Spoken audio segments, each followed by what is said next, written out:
प्राणा, तब हम तुम्हें नहीं मारेंगे। बाली ने कहा अब हम जीना नहीं चाहते हैं। राम जी ने कहा यदि ऐसा तुम्हारे अंदर में दोष नहीं है तो हम तुम्हें नहीं मारेंगे। सुग्रीव जी घबरा गए कि अब तो मामला गड़बड़ होने वाला है, जब पुनः इसके नहीं मारेंगे तो भाई अब मैं क्या करूंगा। सुग्रीव जी सहमने लगे, हाँ चेहरे का रूप बदलने लगा। हनुमान जी ने पकड़ा हाथ, घबराओ ना भैया, देखते रहो जरा, सुनते रहो, हाँ ये राम जी हैं। नीति प्रीति नीत प्रीति परमारथ स्वारथ, कौन राम सन जान जथारथ। जैसे राम जी ने कहा अचल करो तन राखो प्राणा, सुग्रीव पीछे हटे। हनुमान जी ने पकड़ा, रुको। अरे कहा अचल कर देंगे तो एक घूसा मार देगा तब तो हम मर ही जाएंगे। हाँ जामवंत जी भी हैं, गजब की है लीला। बाल ने कहा नहीं, अब मैं जीना नहीं चाहता हूं। कहा क्यों? अरे कहा क्यों क्यों बताएं। जन्म जन्म मोनि जतन करही, जन्म जन्म मोनि जतन करही, अंतराम कही आवत नाही।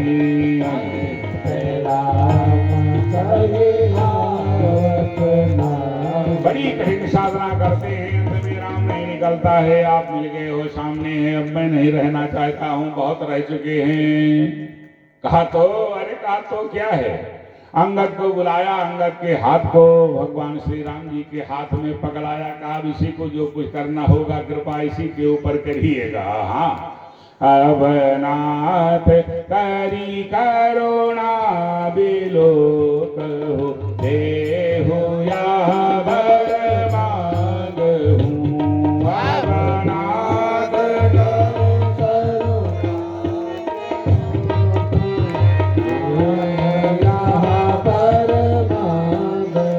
मुझे ही जो जन्माव कर्म बसता, राम पद अनुराग होंगे ही जो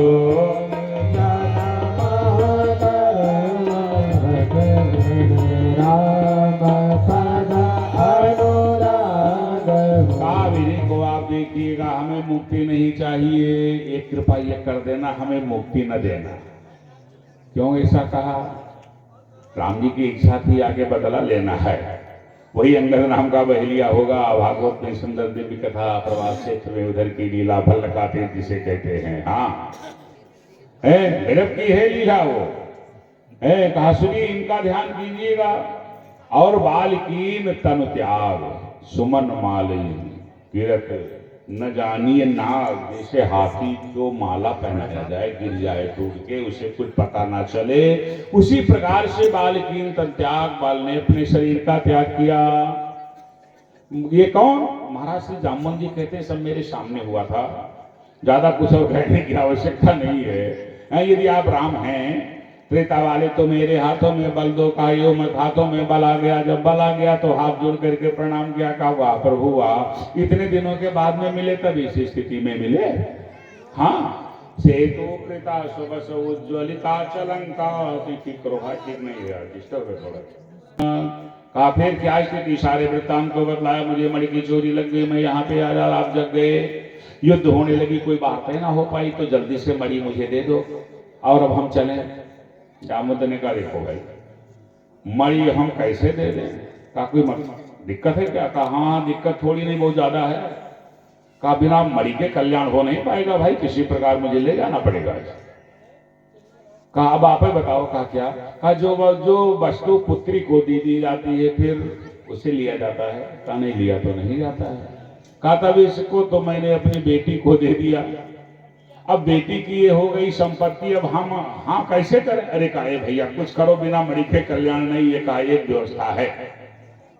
कहा क्या है? ज्ञानिनाम अग्रगण्यम ज्ञानियों में अग्रगण्य हनुमान। वो हनुमान जी जिनसे सलाह लेते हैं कौन? वो है जामवंत जी। जामवंत मैं पूछो मतो ही, हनुमान जी जिससे सलाह लेते वो जामवंत।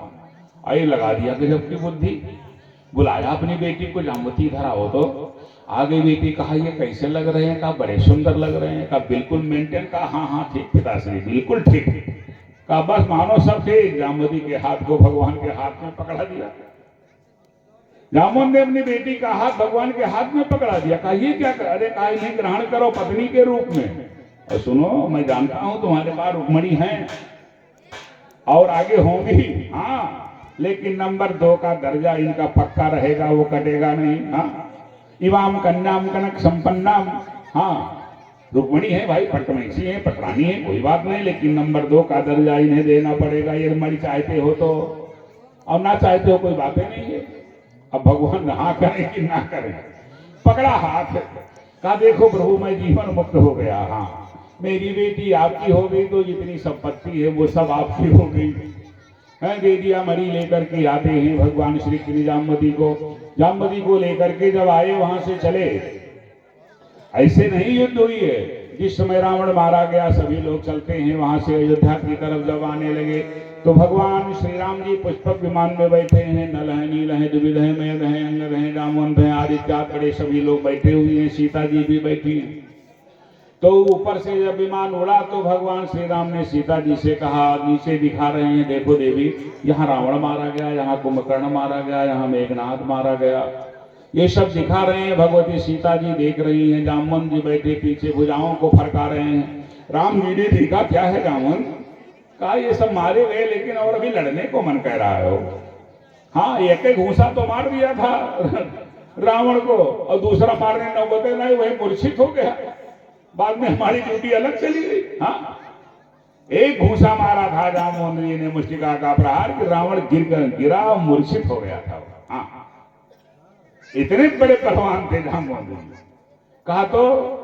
कहा मेरा मन कहता है कोई मेरे समान योद्धा मिले और हमारी उसकी युद्ध हो, धरपकड़ हो, भुजाएं कोई प्राप्त करे से। तो राम जी ने उस समय वरदान दिया, हे जामवंत जब तुम्हारी इच्छा भुजा परास्त हो जाए तो परास्त होगी, लेकिन मैं ही करूंगा। और कोई करेगा तो तुम्हारी बदनामी होगी, मेरी भी हो जाएगी, तो बदनामी बर्दाश्त नहीं करेंगे भैया। अब इच्छा है तो इच्छा की पूर्ति करेंगे। क्यों? राम सदा सेवक रुचि राखी, अवेद पुराण संत मत साखी। भक्त की इच्छा को भगवान पूर्ण करते हैं। भक्त चाहे कि मैं हार जाऊं तो हरा देते हैं, चाहे मैं जीत जाऊं तो उसे जिता देते हैं। ये लीला है, इसीलिए ये इतने दिन तक 27 दिन तक युद्ध हुआ। दूसरा सिद्धांत, जब वो पुष्पक विमान पंपापुर में रोका गया, सभी लोग वहां उतरते हैं। विमान से जब बाहर आते हैं भगवान श्री राम जी ने बानर भालुओं से कहा, भैया आप लोगों ने मेरी बड़ी मदद की, आप लोगों की कृपा के द्वारा हम लंका पर विजय प्राप्त कर लिए। अब आप लोग अपने अपने घर को जाओ, हम चले अपनी अयोध्या। तब तक ये जामवती पहुंची, राम जी को देखा और देख करके हाथ जोड़ के निवेदन किया, ए रघुनाथ हमें भी अपना लो। राम जी ने सीता जी की तरफ देखा, कहा सीट रिजर्व है, मैं और किसी को नहीं अपना सकता हूँ। हाँ, कहा मैंने तो आपको अपना लिया, मनोभाव को पूर्ण करो। कहा ये तुम्हारी इच्छा है तो तपस्या करो, अगले अवतार में तुम्हें हम अपनाएंगे। हाँ, ये है स्थिति। तब जामवती को ग्रहण किया था कृष्ण के रूप में। पहुंचते हैं धवलधाम स्वर्णपुरी, द्वारिका लोग आह्लादित हो जाते हैं। सत्राजित को बुलाया और उन्हें दे दिया बड़ी सारे वृत्तांत को बतलाया। का साक्षी के रूप में जामवंत की बेटी को भी हम लेकर के आए हैं। तो दूसरी रानी कौन है? जामवती है। जब वे प्राप्त किया सत्राजित ने मणि, तो मणि को लेकर के गया। आप सोचता है कि जो पावरफुल व्यक्ति हैं, हाँ सम्मानित व्यक्ति हैं, धनवान हैं, उनसे बैर नहीं करना चाहिए। बैर ये तुम कर लोगे और उनकी वृत्ति टेढ़ी हुई तो तुम रसातल चले जाओगे या जेल में सड़ जाओगे। कहा सोचा क्या करें, ऐसा ना हो कहीं विवाह ठान ले हो। तो उसकी एक बेटी थी जिसका नाम था सत्यभामा, विवाह के योग्य हो गई थी। वो केवल कृष्ण को चाहती थी, समस्त राजकुमार उसे चाहते थे, लेकिन उसका पक्का स्नेह भगवान श्री कृष्ण से था। तो जानिए सत्राजित ने सोचा कि जिस प्रकार से जामवंत ने रास्ता दिखा दिया उसी रास्ते को अपना ले। मणि ले लिया, अपनी बेटी को लिया, दरबार में पहुंचा। कहा प्रभु ये आपकी अनन्य भक्त है, इसे आप ग्रहण कर दें, मुझे जीवन मुक्त कर दें। भगवान ने सत्यभामा को ग्रहण कर लिया और मणि को वापस कर दिया, कहा ले जाओ मेरी समझ करके इसको आप अपने पास में रखें, ये सुंदर दिव्य लीला है। तीसरी रानी कौन है? सत्यभामा है। भ्रमण करने के लिए गए थे, भगवती कालिंदी मिल गई थी जो सूर्य की पुत्री हैं, उन्हें चतुर्भुज रूप दिखाया और भगवती कालिंदी को लेकर के आते हैं, अर्जुन के साथ में गए थे। चौथी रानी भगवती कालिंदी हैं। अयोध्या के राजा महाराज श्री नारायणजित जी थे, उनकी एक बेटी थी जिसका नाम था नारायणजिती, उपनाम था सत्या है। तो वहां पहले ये शर्त थी कि जो इस 7 साणों को एक धागा में नाथ देगा उसी के गले में वो जयमाल डालेगी, और जो नहीं नाथ पाया उसे कारागार में जाना पड़ेगा। जो मनचले राजा लोग थे वो जब जाते थे तो कोई एक नाथ है और दूसरे को नाथ ना पाए कारागार हो जाता था उनको। ऐसा करते करते बहुत राजकुमार कारागार में पड़ गए थे, और जो बुद्धिमान थे वो इस चक्कर में नहीं पड़ते थे। देवर्षि नारद जी धवलधाम सोनपुरी द्वारिका जाते हैं, भगवान नारायण से ये निवेदन करते हैं, द्वारिकाधीश वहां से आते हैं और 7 साणों को एक धागा में नाथ दिया, जय घोष होती है, बोले द्वारिकाधीश भगवान की। नारायणजिती जयमाल डाल देती है, सुंदर माला पड़ गया, उन्हें विदा करा करके अपने धवलधाम सोनपुरी द्वारिका जाते हैं। मृत्युवृंदा के साथ, सत्या के साथ, लक्ष्मणा के साथ, कालिंदी के साथ, भद्रा के साथ। कहने का अभिप्राय ये इनके जो सुंदर दिव्याट पटरानियां हैं, जिसमें सब सेठ भगवती रुक्मणी है, जामवती है, सत्यभामा है, मृत्युवृंदा है, नारायणजिती है, लक्ष्मणा है, भद्रा है, ये 8 जिनके सुंदर दिव्य पटरानियां हैं। एक भौमासुर नामक का एक दैत्य था जिसने राजकन्याओं का हरण किया था, उसने प्रतिज्ञा किया था 21,000 कन्याएं हो जाएंगी, एक साथ में विवाह करेंगे। ऐसा करते करते 16,100 की संख्या में कन्याओं को बंदी बना दिया, उनके पिता को मार दिया देवा और उन्हें कारागार में डाल देता था। ऐसी स्थिति में देवर्षि नारद जी धवलधाम सोनपुरी द्वारिका जाते हैं, भगवान श्री कृष्ण से निवेदन करते हैं, भगवान श्री कृष्ण द्वारिकाधीश है। उस भौमासुर नामक दैत्य जिसे नरकासुर कहा जाता, भौमासुर कहा जाता, आते हैं और उसका निधन करते हैं। कारागार से सब कन्याओं को निकालते हैं। कन्याएं जब निकलती हैं महिमा मंडित हैं भगवान, सब चारों तरफ वो कन्याएं हैं। 16,100 की संख्या में भगवान ने कहा कन्याओं से, हम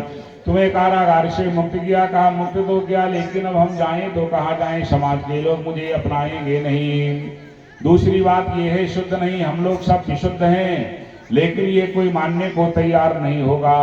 विवाह हुआ नहीं, ये ससुराल पक्ष है नहीं, और मायके में सब मार दिए गए थे, अब हम जाएं तो कहाँ को जाएं, मेरे तो कोई नहीं है।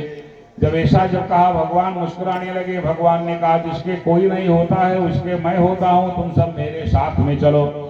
है तो 16,100 को एक साथ में लिया। पहले से योजना थी कि 48 कोस में मकान बनाया गया था, घर की कमी नहीं थी, एक एक दे दिया, एक एक दे दिया। क्या पूछना है संख्या कितनी हुई? 16,108 की हुई, जिसमें 8 पटरानियां हैं। सबके बेटे होने चाहिए। भगवान द्वारिकाधीश चले जाते हैं केदारनाथ के, द्वारिका से केदारनाथ गए, भगवान शंकर की आराधना किया। शंकर जी प्रकट हुए, डमडमा करके बजाया डमरू का, केशव क्या बात है, वरदान मांगो, क्या चाहते हो? कहा सब कुछ है लेकिन मुझे पुत्र दो, पुत्र दो, पुत्र दो, पुत्र दो। 10 बार बोले भगवान शंकर ने कहा एवं मत, जितनी तुम्हारी रानियां हैं सबके 10-10 पुत्र होंगे। 16,108 जिनके रानियां, सबके 10-10 बालक हुए। अब 16,108 गुणे 10 बराबर भगवान शंकर, भगवान श्री कृष्ण के पुत्र भगवती रुक्मणी की एक सुंदर कन्या थी जिसका नाम चारुमती था। बड़े ढंग से भगवान द्वारिकाधीश सुंदर कन्या दान करते हैं। इतना बड़ा कोई गृहस्थ नहीं रहा। प्रथम पुत्र हैं कौन? महाराज श्री प्रद्युम्न, और प्रथम पौत्र हैं कौन? महाराज श्री अनिरुद्ध। अनिरुद्ध का विवाह हुआ था, बाणासुर की बेटी थी जिसका नाम था उषा। स्वप्न में जिसने देखा था, चित्रलेखा ने हरण किया था।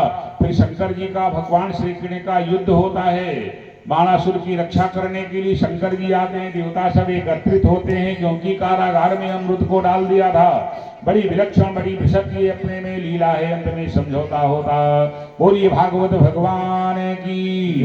इतनी बड़ी गृहस्थी भगवान जिनकी द्वारिकाधीश की सुंदर दिव्य विनोद किया करते हैं। देवर्षि नारद जी अपने मन में विचार करते हैं कि ये देखो लीला, इतना विवाह किया, 16,108 रानियां। सबका नंबर कब लगता होगा? कई साल के बाद में लगता होगा। वो 365 दिन ही होते हैं एक साल में, और 16,108 हैं, सबके पास ये कैसे पहुंचते होंगे? क्या गजब इनकी लीला है। चलो चले जरा देखें तो। मैंने एक विवाह करना चाहा, ये को ना होने दिया। गए थे मांगने के लिए, बंदरे का मुंह बना दिया। एको विवाह मेरा होने नहीं दिया। अपना जब विवाह करने लगे तो इतना कर डाले कि उसकी कोई गणना ही नहीं है। बड़े विलक्षण है। चलो चले जरा देखें गृहस्थी कैसी है। उलझ गए देवर्षि नारद जी जब आते हैं रुक्मिणी के यहाँ, देखा भगवान लेटे हैं। आगे बढ़े कहा, जाम्बुवती के यहाँ भगवान बैठे हैं। सत्य और ये सत्यभामा के यहाँ गए तो भगवान भोजन कर रहे हैं। मृत्युविंदा के यहाँ गए भगवान पूजा कर रहे हैं। रामगीति के यहाँ गए भगवान आ रहे हैं। लक्ष्मणा के यहाँ गए भगवान जा रहे हैं। भद्रा के यहाँ गए भगवान तो यज्ञ कर रहे हैं। और जहाँ आगे आगे जाते, कहीं देखते आते हैं, कहीं देखते जाते हैं, कहीं स्नान कर रहे हैं, कहीं पूजा कर रहे हैं, कहीं बच्चों के साथ विनोद कर रहे हैं। हाँ, अरे कुछ देर तक तो ये देखते रह गए, ऐसे ऐसे घरों में गए। बाद में माथा चकराया कि हाय हाय, ये तो ब्रह्म है, इनकी तो विशद लीला है। हम तो चक्कर में पड़ गए थे, भगवान के चरणों में गिरे। भगवान मुस्कुराए, देवर्षि क्या है? अरे कहा, क्या गजब लीला, क्यों चक्कर में डाल दिया करते हो? हाँ का इसीलिए तो मेरा अवतार हुआ है, हर लोग समझ जाएंगे तो मेरी लीला का औचित्य ही क्या होगा। बोलिए भागवत भगवान की। बड़ी विलक्षणता है, सबके मनोभाव को परिपूर्ण करने वाले सुंदर दिव्य वो द्वारिकाधीश, जिनकी महिमा का वर्णन कौन कर सकता। भगवान ने ये दिखलाया मित्रता कैसे करनी चाहिए। हाँ, भगवान के मित्र कौन है? महाराज श्री सुदामा जी हैं। सुदामा ही जीव है, बहुत समझने की बात है, कथा बड़ी विलक्षण है। बोलिए भागवत भगवान जय हो, भगवान की जय हो। सुखदेव जी परीक्षित से कहते हैं कि राजा से भगवान के एक मित्र थे, जिनका नाम था क्या? सुदामा। कहाँ के हैं मित्र? गुरुकुल के हैं मित्र सुदामा। वृंदावन के मित्र हैं तो कौन मित्र हैं? श्री दामा। वृंदावन में श्रीदामा थे, मधुमंगल थे, शुक्लार्जुन थे, देवप्रस्थ थे। ये सब वृंदावन के मित्र थे। और गुरुकुल में पढ़ने के लिए गए तो वहां सुदामा मित्र हैं। पढ़ने के बाद में